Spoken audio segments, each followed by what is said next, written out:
इंसानों के खर्राटे तो आपने बहुत सुने होंगे, चलो फिर ड्रैगन के भी खर्राटे सुनते हैं।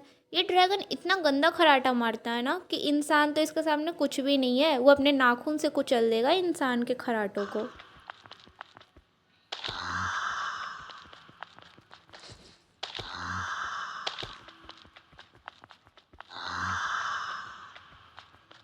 लगता है ना इस जिस अपडेट में ये ड्रैगन आया था ना, मुझे याद नहीं है कि कौन से अपडेट में आया था, किसी को याद होगा तो कमेंट में बता देना।